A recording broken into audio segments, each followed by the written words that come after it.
Hi Year 5, hope you're doing well. So we're on to chapter 5 of Whale Boy by Nicola Davies.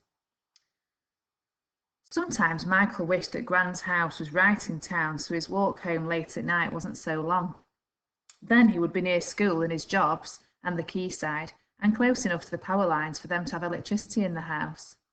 But sometimes, like now, he loved the fact that it wasn't. He breathed in the air, warm and spicy as a fruit cake. Frogs chirped, fireflies flashed their little green lights in the tops of Gran's trees, and there was no electric light to spoil the comfort of the dark. Down the hill, house lights and street lights shone too brightly, and the few cars still on the road streaked the hillside with their headlights. Beyond the town was the greater darkness of the ocean, and tonight, far, far out to sea, a storm with lightning flickering but too distant for thunder. From inside the house came the sound of his Gran snoring gently, like a big cat purring. Michael lay on a blanket on the veranda to be close to the night. He would save the money for another boat. Tomorrow he would find more work to help him do it. He didn't need New Marine Enterprises or Spargo. Michael shut his eyes, and the sea dreams rushed in as they always did.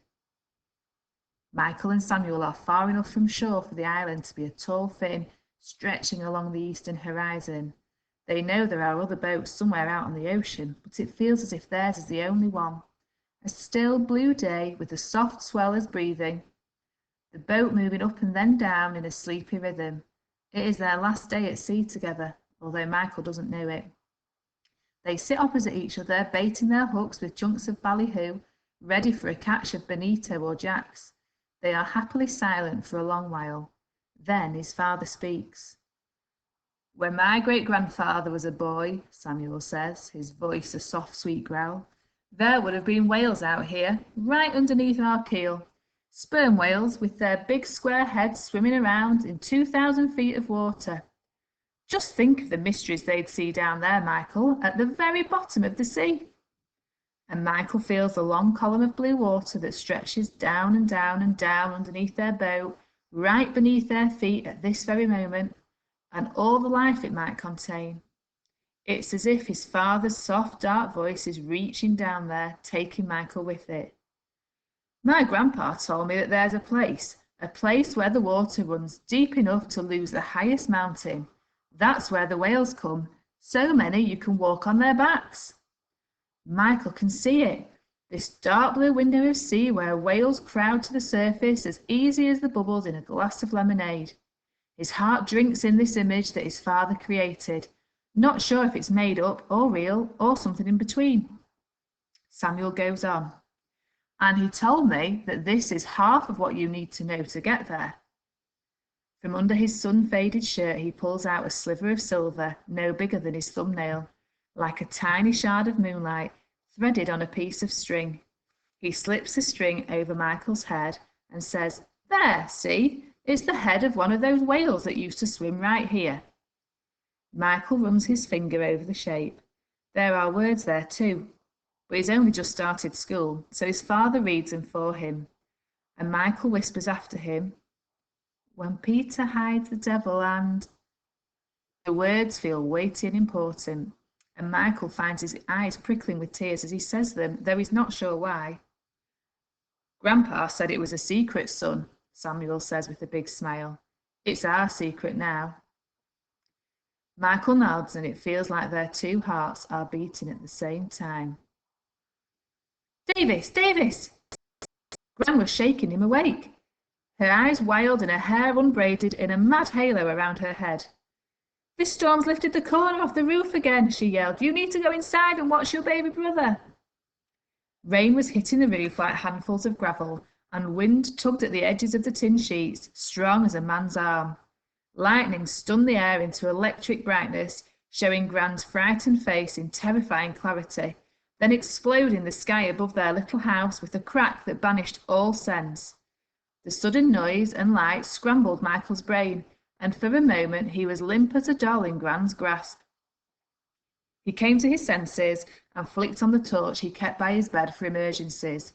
Gran was dragging a raincoat on over her nightie, and she had a hammer in her hand. "Now you stay here, Davis, and watch Samuel while Mummy goes on the roof and gets it all safe," she said, trying to sound calm, even though it was clear she wasn't. She looked smaller and frailer than ever. Michael knew exactly what Gran planned to do: climb up the little ladder on the wall at the back of the house to nail down the corner of the tin roof. He'd heard how she climbed up there in a storm and nailed it down once before, but that was more than 30 years ago. Somehow, in Gran's mind, it was that night long ago, when a hurricane had come and blown the island flat. She'd been a young woman then, raising her boys, Davis and Samuel, alone. Michael looked at her and knew that he had to find a way to keep her off the roof. It was no good telling her that he wasn't her son but her grandson, and that she was way too old to be crawling around on a rooftop in a gale. The only way was to go along with her in some way. He had never talked back to his Gran, but he squared up to her now. He drew himself up tall and tried to look as manly as he could, pretending to be his own grandfather. "Are you crazy, woman?" he said roughly. "Can't you tell your own husband from your son? It's me, Ivor. No way are you going on that roof. Give me that hammer." He snatched it from her and held out his hand for the nails. Quiet as a lamb, she gave them to him. The look on her face made his heart turn over, but it couldn't be helped.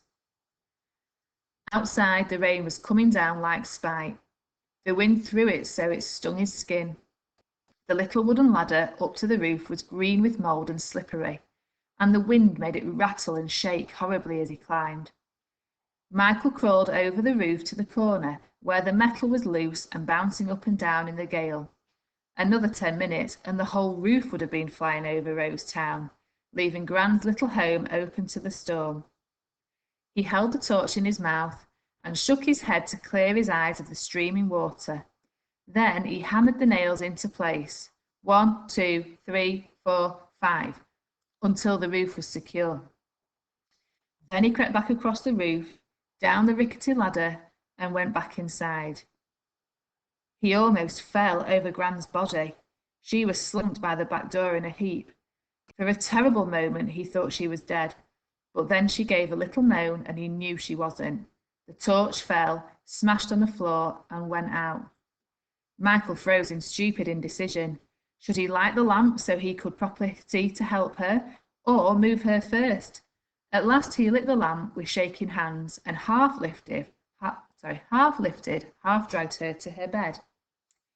She held a hand to her chest and groaned, then opened her left eye and spoke. Her voice was faint and her words slurred, but she was at least back in the real world of here and now. "I know what you did," she chuckled weakly. "Got me to think you were my own Ivor. Couldn't let you out on that roof, Gran. Don't you play that trick on me again, Michael." "Okay, Gran, okay." Michael walked down the white hospital corridor. Gran was safe, with doctors and nurses to look after her. One of the nurses, an enormous lady with fancy blue-rimmed glasses, who told him her name was Sister Taylor, explained what was wrong with Gran. She'd had a heart attack. Her heart had actually stopped for a moment and she could have died. She wasn't out of danger and she would need to be in hospital for a long while. It was going to cost a lot of money. Sister Taylor was quite kind behind her scary glasses. She asked how old Michael was. He didn't want to be bundled off and cared for by strangers, because then who was going to earn the money to pay for Gran to get better? So he added on a few years. It was an easy lie to tell. He was tall for his age, and suddenly, with the worry and responsibility falling on his shoulders, he felt older, much older. He hoped that he wouldn't be found out. He told Sister Taylor that his dad would be arriving from England any day. His father had plenty of money, he said. He would pay for everything. For now, at least, she believed him, so he had time to come up with a plan. The big door swung open and let him out into the sunny morning. Michael stood on the pavement, feeling washed out. He pulled a business card out of his pocket. Spargo, marine entrepreneur, deputy director, New Marine Enterprises. There was an address in a place Michael had never heard of and a string of long telephone numbers.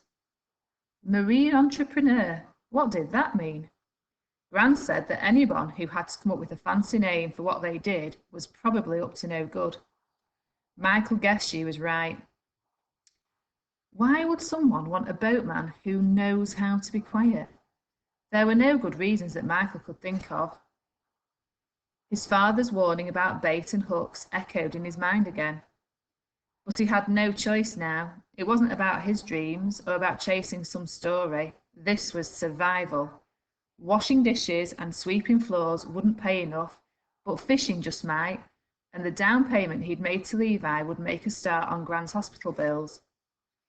He couldn't afford to turn up his nose at Spargo's offer, however suspicious the old man seemed.